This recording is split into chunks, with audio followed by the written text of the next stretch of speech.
Northern Ireland, thanks to you. Crimewatch viewers have helped solve more than 30 major crimes in the last year. Here are 3 of the biggest. The suburban businessman who groomed a teenager for sex, then hired henchmen to stop her telling the truth. The animal liberation fanatics who dug up a body to get their way. And the prison officer rapist in line for the governor's job.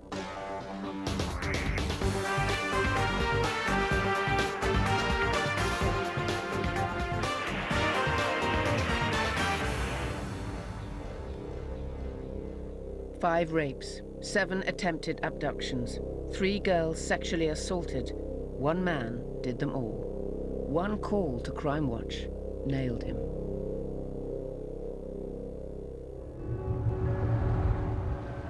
Excuse me, can you give me directions to Flanshaw Hotel? If you get in and show me... You're all right as long as you complied with what you wanted to do, as long as he could dominate you. It's okay. Just get in the car, will you? But as soon as you resisted, then he would use violence against you.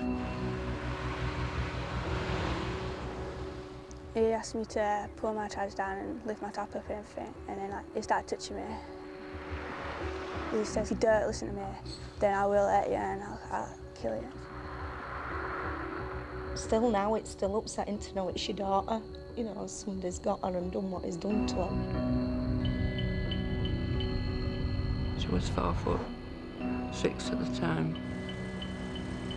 I've never really hated anybody, but I do hate this man.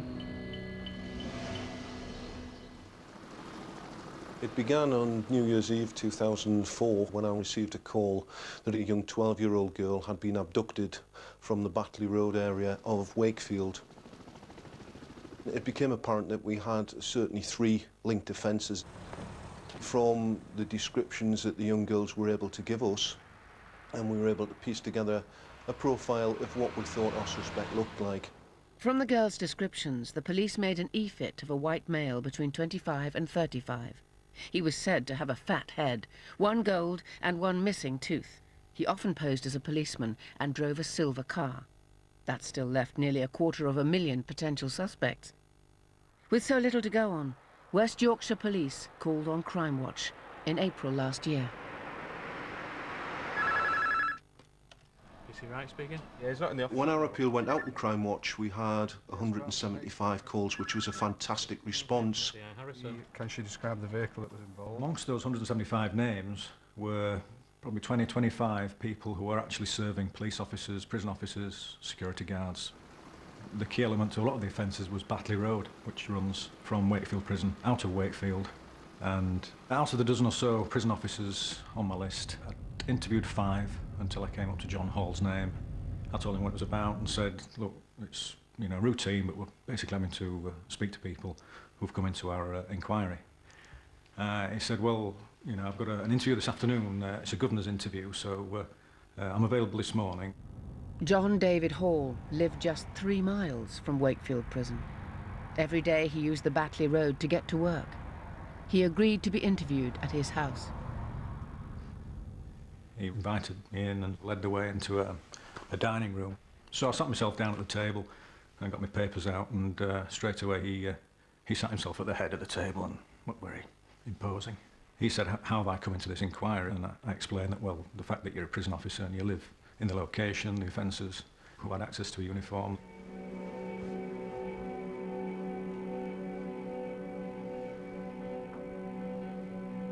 Hall didn't just have access to a uniform. He had a love affair with it. It was the outward sign of his authority, his power.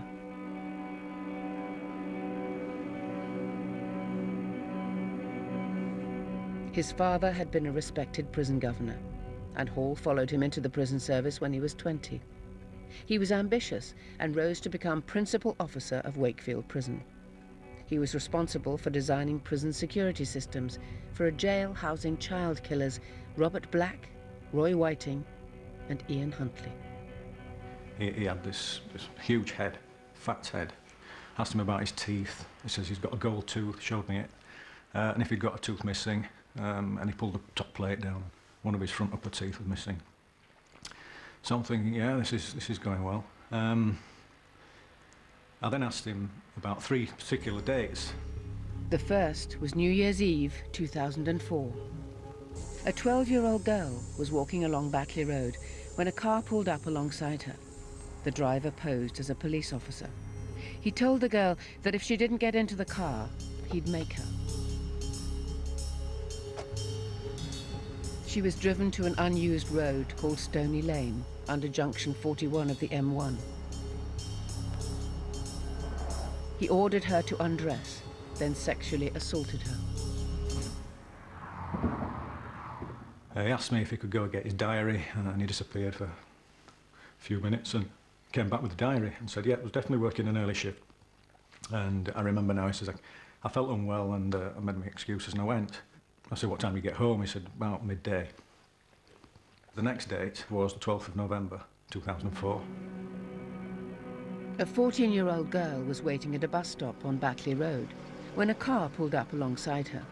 The driver asked her for directions. Then he told her to get in the car and show him the way. She refused. He looked to his diary and said, I was in Egypt.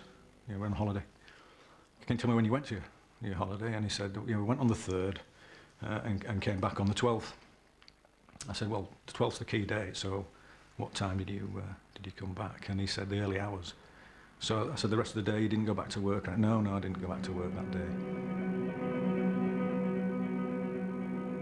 The 3rd date is the 10th of August 2003, which is a long time ago. On that day, a 13-year-old girl was abducted in Batley Road. She was driven out of Wakefield and sexually assaulted before being let out of the car. Hall couldn't remember what he was doing on that day. And then I turned to Mr. Hall and said, we're also asking if you'll supply DNA. He thought about it and said, I think I'd best just have it on this inquiry. I don't like the idea of it going on the national database. And I asked him why, and he said, well, I'm going for a governor's interview. I'm conscious that it might affect my job. Fair enough, reasonable answer. But in the back of my mind was I've not had a refusal from any of the other previous prison officers. And then, just as I'm about to go, he says, well, am I in or am I out? And I gathered my papers together and I said, at the moment you're in. One of the main things when Martin came to me, he did say that Hall was a high-ranking prison officer, which shouldn't make any difference, but it's the same as a high-ranking police officer. They're difficult to investigate.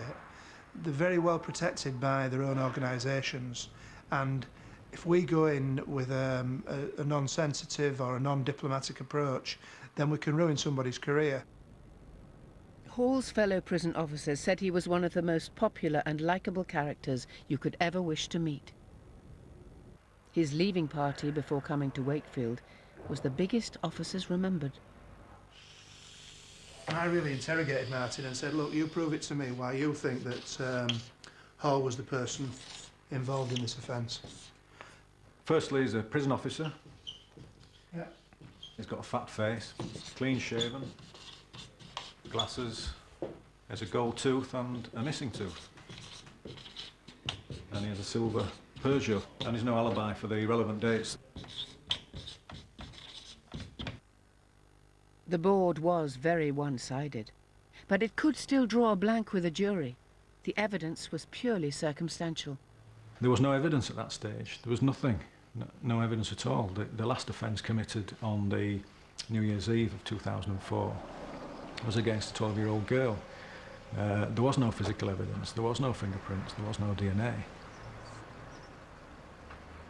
She was in shock, she was shaking and crying. It just seemed so unreal. You know, you hear of these things happening, but I'm still paranoid to this day. Keeping her safe, and how would I keep her safe? That was a real worry.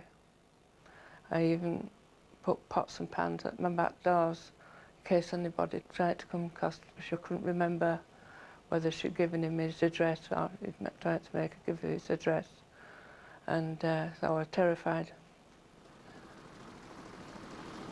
Police now had evidence of at least 10 offences against children, but it was all circumstantial.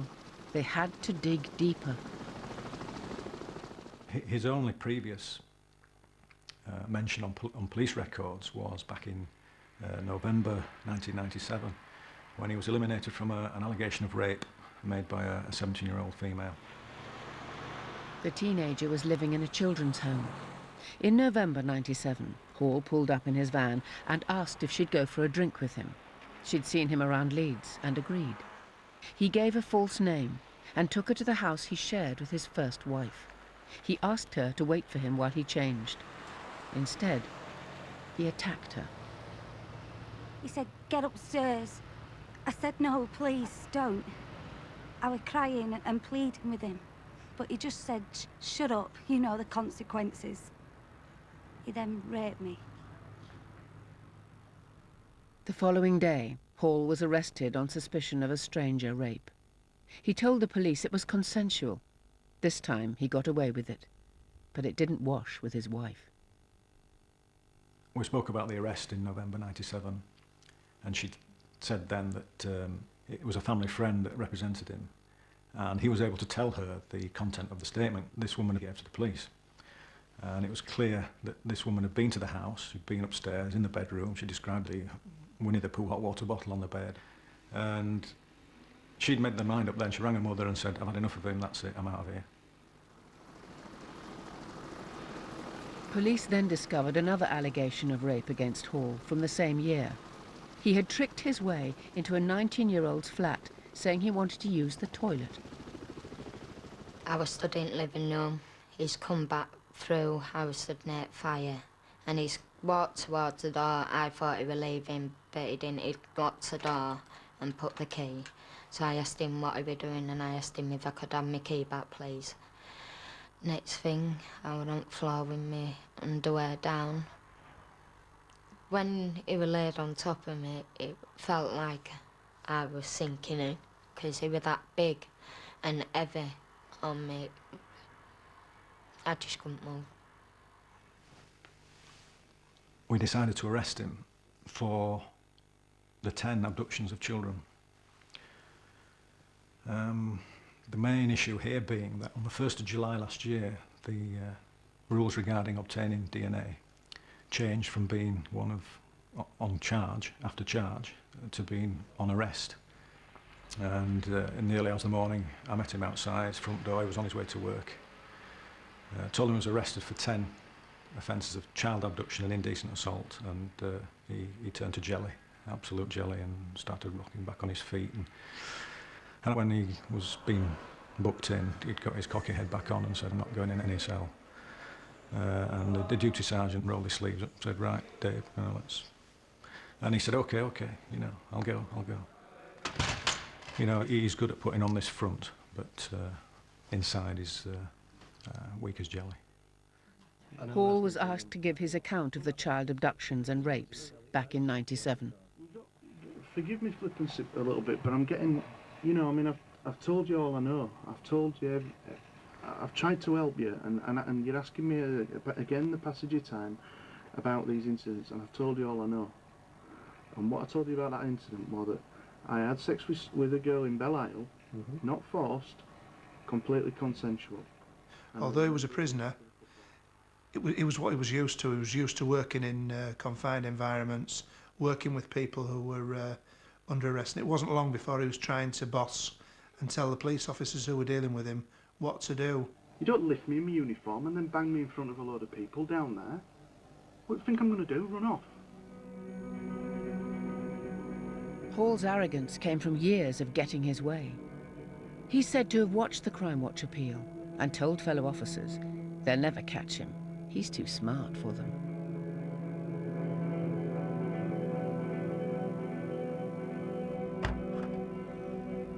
When police seized Hall's car, they found a boot full of hardcore pornography.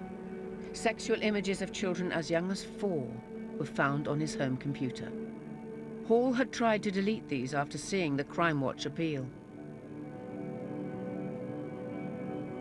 Hall denied everything, and the young girls he'd abducted from Batley Road failed to pick him out on a video identity screen. Fucked completely with it. Can't carry on with it anymore, any of this bollocks. I've told you everything. But the DNA sample taken on Hall's arrest was entered onto the national database, and this gave police their first real breakthrough. It matched a rapist from 7 years earlier. The victim, a Leeds prostitute. I asked him for money before we had sex, and he just gave me one almighty crack in the jaw. My jaw came out of its socket, my head was all over the place, and I passed out. He was a massive bloke, and his hands were like shovels. My jaw was broken in 2 places, and they had to rewire it. It was horrible.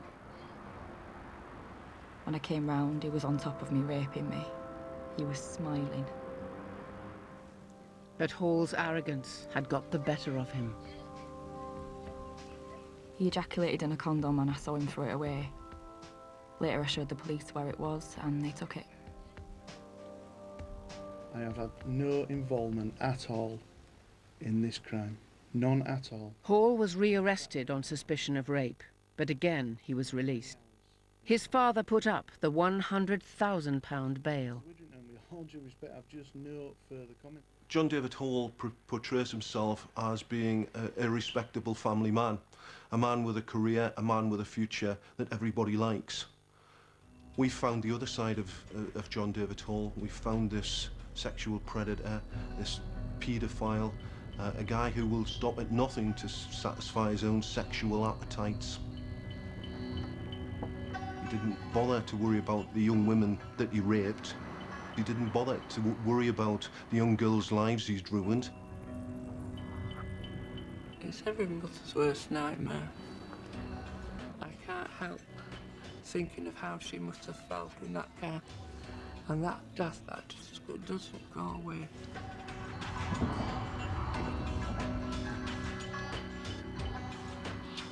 Hall's family moved to Wakefield in the early 70s when he was 2. So he played in the country lanes that ran by the M1. Stony Lane was one of them. Hall had courted his first wife here. And it was here, 15 years later, that he assaulted a 12-year-old girl.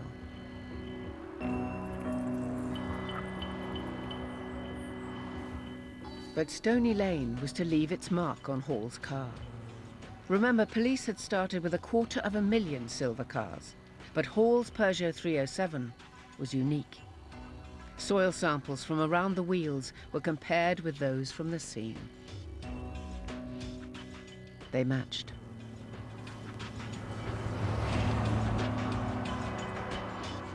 And when his prison locker was searched, police found a fleece similar to the one described by the young girl attacked at Stony Lane.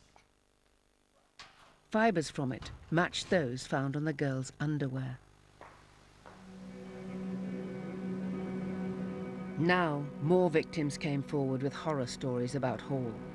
A 25-year-old told police that she and 2 friends slept at Hall's flat in Wakefield after a night out 5 years ago. I remember I woke up to the sight of him close to me masturbating. I told him that he'd got the wrong idea, and as I tried to get off the floor, he grabbed hold of my ponytail and tried to force me to have oral sex. I was resisting, and he couldn't get an erection, and that made him more aggressive. He started hitting me really hard with his fist.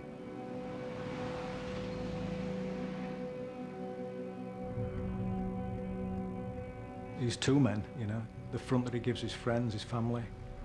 I mean, his wife, you couldn't meet a more intelligent, nice lady who must be scratching her head now and thinking, how the hell have I been duped by this man? I've nothing more to add at this stage at all, other than what I've told you. I've told you the truth, and obviously you'll have to go away and check what I told you. Behind this facade lies this pervert who's into anything to do with women from all ages, and is what you would call a predatory paedophile, as well as a rapist. We never did out any of us girls, we never expected it. And we thought it was someone we could trust with him being a prison officer. In November last year, Hall was arrested for a 5th time. This time, he was refused bail and charged with 5 rapes and 1 attempted rape. He stood trial in March, still trying to get his own way. Right through every interview I've ever had in this police station or any other, I completely and utterly refute what you're saying to me. Completely and utterly. He pleaded not guilty. All the women had to go into the witness box to relive what he'd done to them. I turned round to the officers and said I can't do it. But then I finally got courage up to sit down and look at him and put the blame back onto him. The jury found him guilty. At his second trial for the kidnaps and assaults on the young girls, Hall pleaded guilty. The judge told him, "You're a grave and continuing danger to women and girls and will be for an indefinite time. Although not a matter for me, you might never see the light of day again." Hall got 12 life sentences.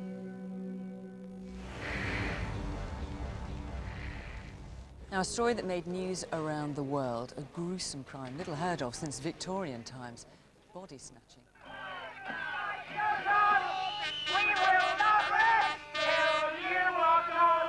I said, "Have you got a problem?" And they said, "Yes, we're coming to kill you." I don't give in to blackmailers. I said they're not going to blackmail me. We're not monsters, we're just ordinary people doing a job that admittedly some people don't like, but it's legal, and until it's not legal, we'll carry on with it. Just to dig up a human being, I mean, well, you can't talk about it because it's horrific. You wouldn't treat an animal like that.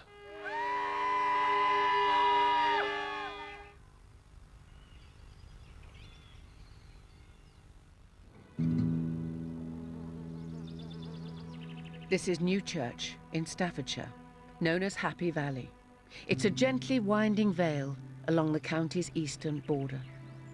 It's also home to Darley Oaks Farm. We've always been a mixed farm, cows, beef, poultry, and if you're good at looking after animals and you've got the animals' welfare and interests at heart, then that's the most important thing.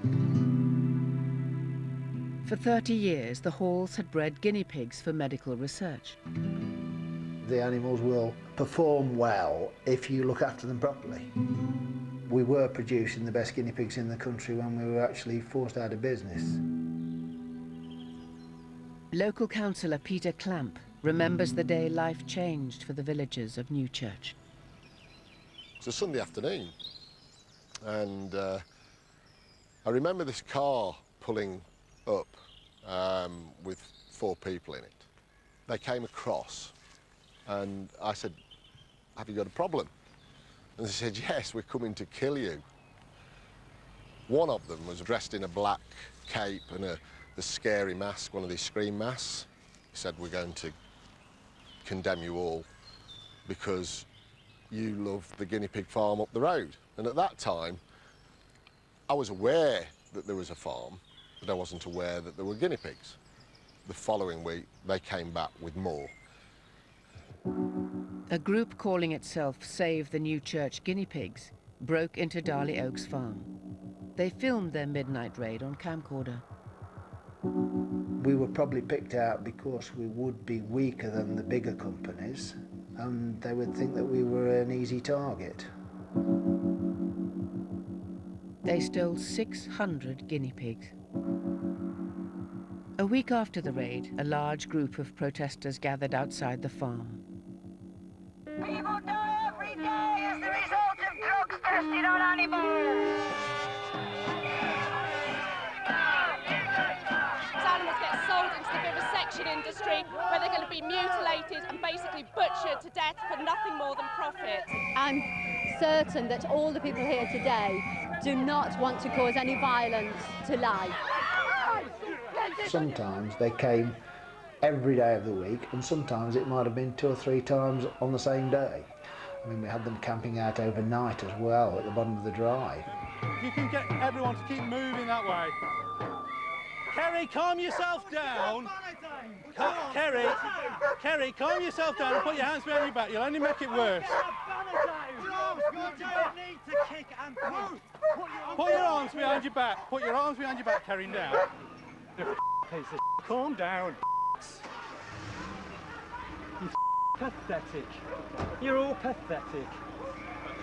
God. Some people have. Initially, the targeting was towards the Hall family and their business, and as you referred to it, they almost became target hardened.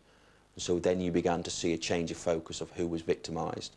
It became people who supplied, business associates, and it was almost this rolling progression that anybody was a potential victim, which is what made it so vicious. One who felt the full force of their campaign was Rod Harvey. The protesters were determined to cut off essential supplies to Darley Oaks Farm.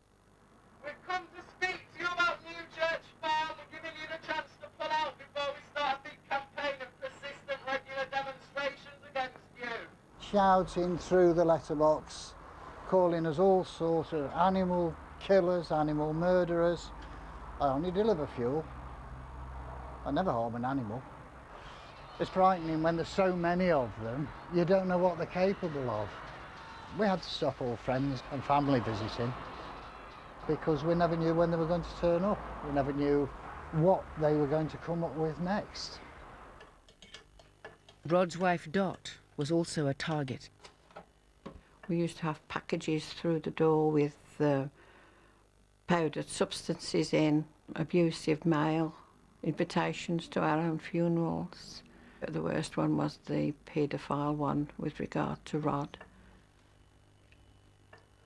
We had a letter delivered next door saying that you're a paedophile. What are you on about? You're a convicted paedophile who preys on children that your wife procures while she runs and looks after the county youth darts. The police then, and I've got to give them every credit, issued a firm denial straight away. Right! You are filth and we'll be back again and again and again. There has been attempts to try to almost wrap what's been taking place in this cloak of morality, to give it some sort of noble cause. But when you actually look at what was taking place, any sense of morality had been lost. You felt so sorry for these people being dragged in just because these people were so channeled into closing me down.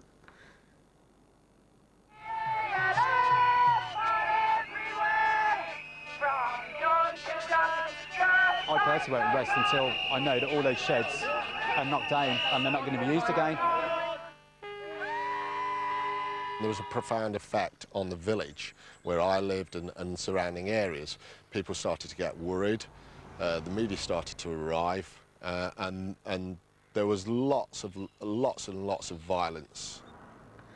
They targeted the gas, so we couldn't get gas for the turkeys. They targeted the tanker driver, so we couldn't get our milk collected, so we had to sell the dairy herd. It really just snowballed on, so really all we were left with at the end was the one thing that they had actually tried to close down, which was the guinea pigs. That night that the brick came through the front door and hit me on the foot, the glass cut my hand. I thought, that's it. I've had enough, because me this time could be Dot the next time. After 4 years of intimidation, Rod stopped delivering to Darley Oaks Farm.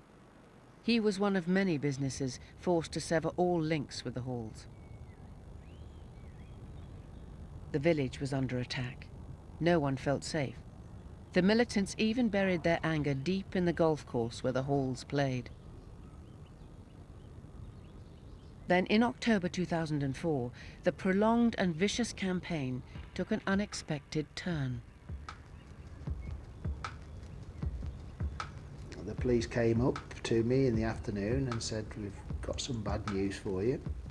I said, oh, I'm used to that. He said, no, this is really bad news. And I said, oh, is everybody all right? I thought it was, somebody had been injured or something. He said, no, everybody's all right, but I've got to tell you that your mother-in-law's grave's been dug down to. The scene that I was greeted with was unbelievable. The grave where Mrs. Hammond had been buried had been completely dug out. The coffin itself had been damaged and smashed. And Gladys's body had gone. Just to dig up a human being, I mean, well, you can't talk about it because it's horrific. The thought that these evil people might go and do something as terrible as that, I mean, it's just beyond comprehension, really. To desecrate lovely Gladys's grave, an absolute outrage. They call us scum, but I wonder if they really know the meaning of the word. Everybody stood around the churchyard, and there must have been 200-300 people, all stood there in silence. You could only hear the birds singing. And I thought to myself, this is absolutely the lowest form of human indecent acts. As a senior investigating officer, you're used to cause of serious crime taking place, but this is one that actually took you back because it was something you don't hear of and something that, you know, abhorrent. The control over the protests at Darley Oaks was under the guise of a movement referred to as the Save the New Church guinea-pigs. It became quite obvious that if any, you know, something of this nature taking place, they had to have some involvement in it.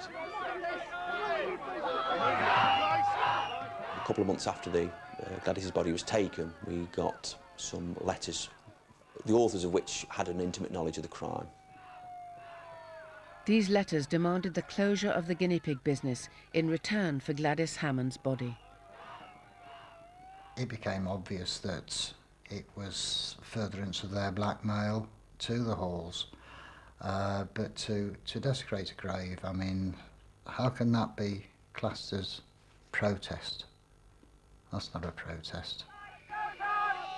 There were 4 main suspects known to be the ringleaders of the campaign: Kerry Whitburn, his girlfriend Josephine Mayo, John Smith and John Ablewhite. The day after Gladys's body was stolen, only the hardcore protesters turned up at Darley Oaks farm. Police filmed Whitburn and Mayo being asked to leave. Not protesting today? Before the grave desecration, there were protests every Sunday, and those attracted between 30 and 50 people. After the desecration, that changed very dramatically. Numbers dropped significantly, down to, on some occasions, less than 6. But those people that did continue to come were, in the main, those that were involved in criminality. They were so fixated on their cause as they continued to commit crime, they continued to send explosive devices, and they also continued to send letters around Gladys's body, the conditions, you know, that had to be met before she would be returned.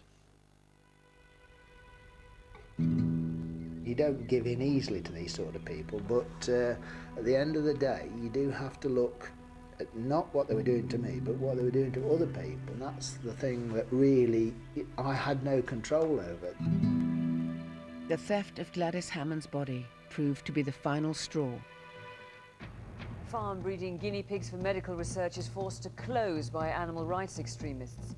The family that run the farm in Staffordshire say they've had enough after 6 years of intimidation, including the theft of a grandmother's remains. Everyone's absolutely ecstatic that this place will be closing at the end of the year and that no more guinea pigs will be suffering inside the sheds. The militants got what they wanted, but the Halls still didn't get Gladys back. Now, a story that made news around the world, a gruesome crime. In March, 6 months after Gladys's body had been stolen, the police made an appeal on Crimewatch. You've got new information tonight. Tell us about it. Yes, we've received some letters recently which, in style and content, are similar to previous letters we received from animal rights extremists. However, what's extremely interesting about these letters is that the author seems to have an intimate knowledge of the crime, also claims to know the whereabouts of Gladys. There was a number of objectives that we wanted to achieve through the Crimewatch appeal. First one was to make a public acknowledgement that we'd had the letters, and also of interest our main suspects, what their reaction would be. Straight after the programme, Ablewhite, Smith and Whitburn drove to Brackenhurst Woods, a short distance from Newchurch, where Gladys Hammond had been buried. Their car was searched. What they had on them was a collapsible spade, balaclava, a change of clothing, and a number of mobile phones that were linked to subsequent criminality. The 3 men were arrested. After being interviewed, they were released on bail. The police then got another set of letters. What it was endeavouring to do to verify that they actually had Gladys's body, that they'd placed 1/6 of her in a plastic container somewhere within Brackenhurst Woods, and that they would provide GPS coordinates. These map references never came. Nearly 100 officers searched the 90-acre wood. The body wasn't found.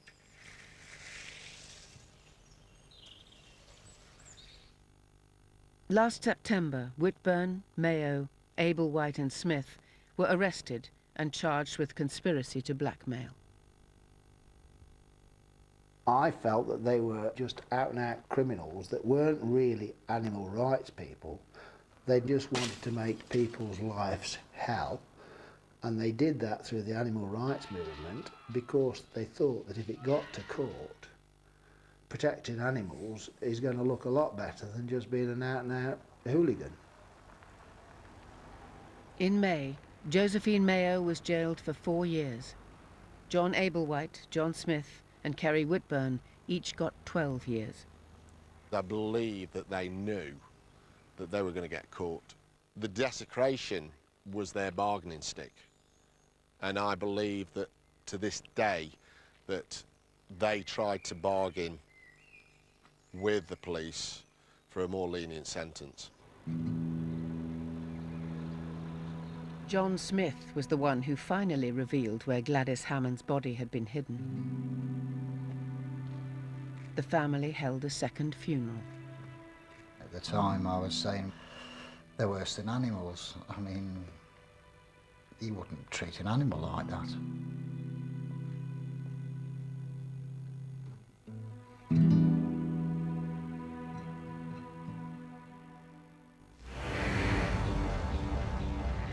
Well, dear Andy Price, what an ordeal this mother and her 14-year-old daughter have gone through. They've given up everything they know, they've left everything behind. Hello, Mrs. Johnson. We're Worcester CID.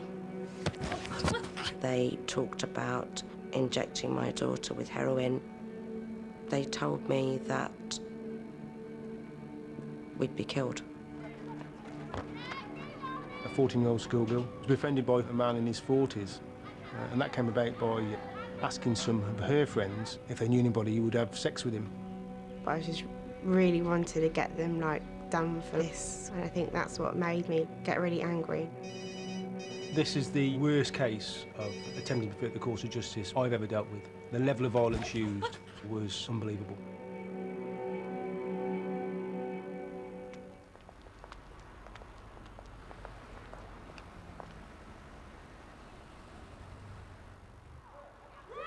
My life was pretty normal.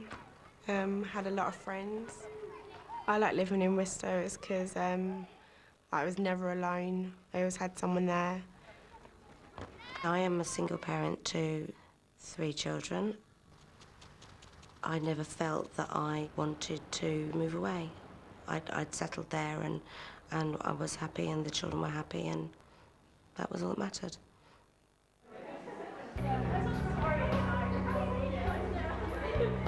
My friend said, "Would you like to earn some money?" And I was like, yeah. And then she explained that it was to sleep with a 40-year-old man. I said no. But then one day, I got a text off a number I didn't recognise, and it said, "Hello, Ducky." So I texted back saying, "Who's this?" And he said, "Andy." He kept texting me. It was over quite a few weeks. Then he introduced, like, the money. Andy offered to take her to the seaside at Blackpool and promised to give her £100 if she agreed to have sex with him. We arranged to meet, and he rang up the school pretending to be my dad, saying that he wanted to let me out of school and that. He took me to my house. He seemed like a really nice person. But I went upstairs and I got changed out of my school uniform, and then he came upstairs and I had the door closed and he pushed the door open. So then I just ran into the bathroom and got changed there.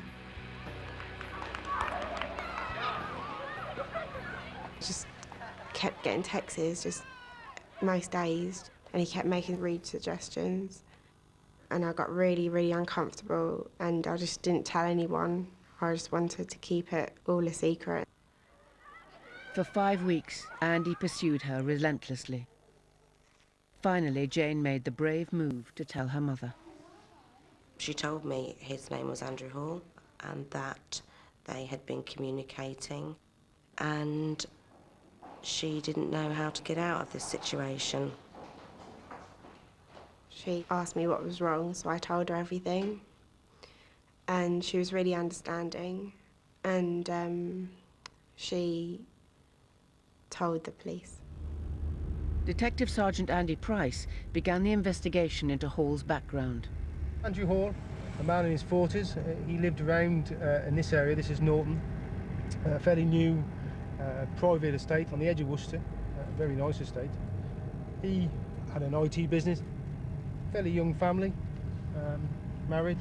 On the face of it, maybe respected in the neighbourhood. A man I would describe as a bully. He was intimidating, he was arrogant, and I got the impression that he channeled that towards vulnerable people, towards women, towards children. I guess a dangerous individual. In December 2004, Andrew Hall was arrested and charged with the sexual grooming of a female under the age of 16. He didn't deny certain things had happened. He denied his intentions. I think that was his personality. He clearly blamed her. He denied his intentions to have sex with her, and said that she was just an infatuated schoolgirl who'd made it all up, really. Hall's trial was set for the following September, and Jane agreed to give her evidence against him. Hall was released on bail. 2 months later, a smear campaign was launched against Jane at her school. It said some really nasty stuff about being with a 40-year-old, which of course wasn't true, but I got really upset about it, and I didn't want to go to school. I didn't really want to go out because I was too humiliated. The people responsible had no connection with the school. They'd been recognised, but witnesses were too scared to come forward. We have never been able to prove or disprove anybody's involvement in that. Obviously, we would say that it was the start of this witness intimidation. Another nasty surprise. I went out and noticed something wasn't quite right. We knew it was something to do with the case. We all felt under threat then. It wasn't just me, it was all of my family.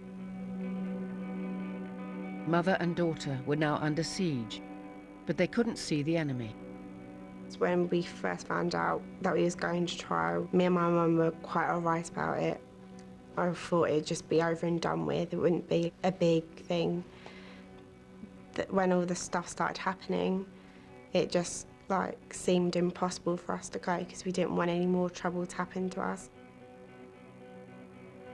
We now had the date for the court case and things seemed to calm down a bit, so my children went on holiday. And on the Thursday, I stayed at work quite late to catch up. I eventually got home, almost 9 o'clock. And the minute I got in the door, I hadn't gone a couple of paces, and there was a knock at the door. There was a man and a woman at the door, introduced themselves as CID. Within seconds of letting them in, I was attacked. I was jumped upon. Keep still and be quiet. Somebody on my back. I had a hand put over my mouth and I bit it. Blood was left behind. I could see a blue light, which I've since found out was a type of stun gun. They told me that the reason they'd come was because my daughter had accused Andrew Hall of this crime.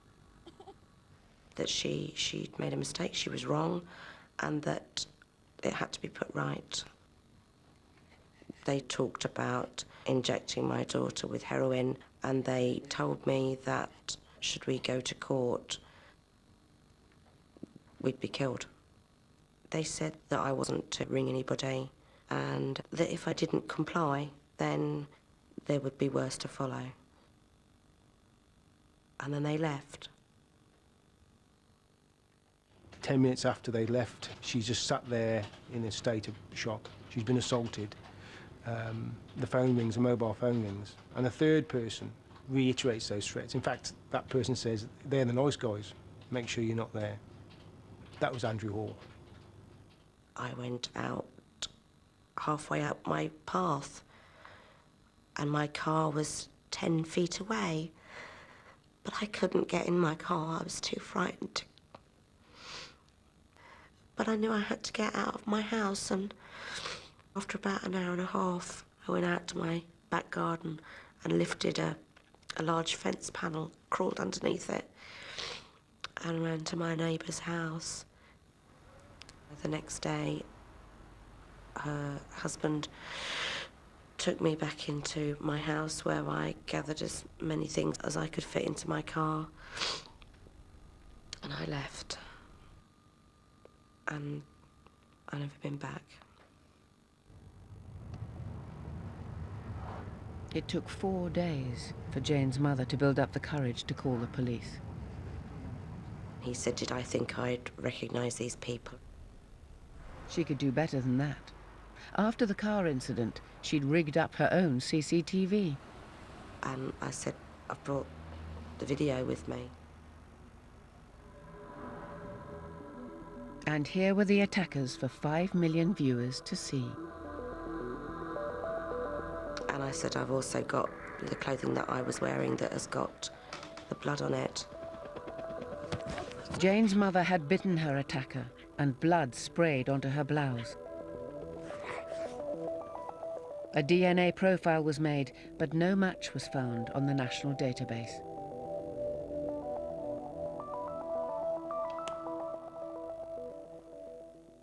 Terrified her attackers were still out there, Jane's mother asked for police protection. Her life and her children's lives were in danger. And clearly, the level of violence has been used on these people. Like any victim, we offer them reassurance. I obviously wanted my safety guaranteed, and I didn't think that the police would be able to do that. But the witness protection officer that was brought along said that he could. Witness protection is a joint enterprise. The victims and families have got to sign up to him themselves. It's we don't just tell them they're going to witness protection. It's their decision to be relocated and to be given different identities and be taken away from your friends, never to speak to them again. In itself is traumatic. When I first moved, I was hugely scared because I thought, well, I don't know, I just thought someone was always behind me. I always had to look back over my shoulder. Every time I checked my phone or, I went on the internet, I'd always think of the nasty things that happened to me. You can't show your kids you're scared, or else they'll get scared. But I sleep with the radio on at night. But then my oldest daughter sleeps with the TV on all night. And my middle daughter sleeps with the light on all night. And we didn't do that before. Andrew Hall's trial was just days away. Jane was determined to give her evidence. He had been pleading not guilty all this time. I was scared about seeing him because I just didn't want to see his face again. I couldn't keep anybody else safe from this man unless we did something about it.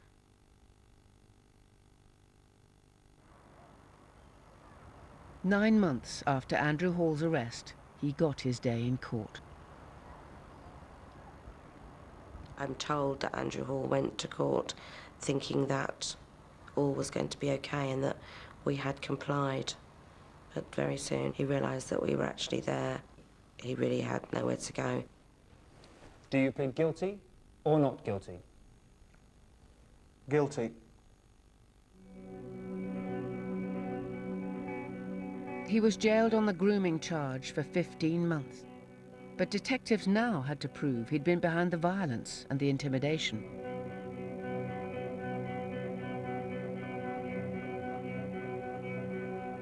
We have a situation here where we've got CCTV evidence, we've got both offenders clearly on CCTV, we've got a full DNA profile of the woman, and it's becoming very frustrating. We've got a family in witness protection, so we've got to quickly identify and arrest these people, hence Crimewatch. We've got fantastic CCTV of this pair. We've got a really, really good look at them, haven't we? Absolutely, and I'm convinced that somebody will recognise those people. I just need one of the viewers to tell me who it is. It took just 2 hours. A viewer recognised the man seen entering the house. His name was Joseph Samuel. Joseph Samuel, a lad in his 20s, been convicted on a number of previous occasions for violence and dishonesty. What was his motivation? We believe money. We believe Andrew Hall paid him to do it. Police then examined Samuel's telephone calls on the days of the intimidation attacks. It led them back to Andrew Hall and to the unidentified woman on the CCTV. She turned out to be Andrew Hall's sister, Alison. She was arrested and her DNA was taken. It matched the blood samples from Jane's mother's blouse. Why she did it, I don't know. Was she in fear of her brother? Misguided loyalty? Unless she tells us, we will never know. All three pleaded guilty to conspiracy to pervert the course of justice. For their horrifying attacks on the family, Alison Hall was given 4 years and Joseph Samuel 5. Andrew Hall was jailed for 7.5 years. I think he's just a disgrace. He should feel so ashamed of himself. He's got a family to think of as well, so he should know how, like, little children feel. In a weird way, I feel a bit sorry for him because he's got nothing better to do than just text teenagers. I think the conviction of Andrew Hall, Alison Hall and Joseph Samuel will go a long way to giving them some reassurance to know that they are in custody. But whatever sentence these people have been given, our victim and family have got a life sentence. If people are in that situation where they're not sure whether to go forward within the witness protection scheme, I would say, without doubt, go with it. You will then have some closure and you won't spend your life looking over your shoulder waiting for them or their friends to come looking for you. There are a lot of good things, actually. I've benefited quite a lot out of it. Met new people. I found my boyfriend. I may have a dancing career because of living here. I'm a lot more closer to my family. We've just formed a better bond now that we're all together and we know, like, we're just there for each other. Crimewatch is back, live, with more cases that need your help on Tuesday the 12th of September.